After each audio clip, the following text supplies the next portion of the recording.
Well, well, well. Look at that white stuff.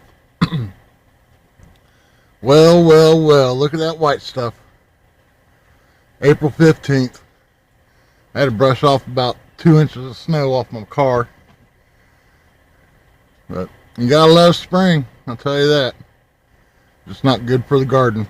It's good to prepare the garden, but don't put no plants down unless they're frost resistant, such as potatoes, onions, garlic, broccoli, cauliflower.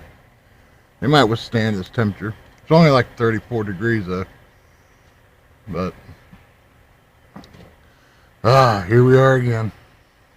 It's supposed to be cold tomorrow too, so awesome. Are you and your dog eating any more of that peanut butter?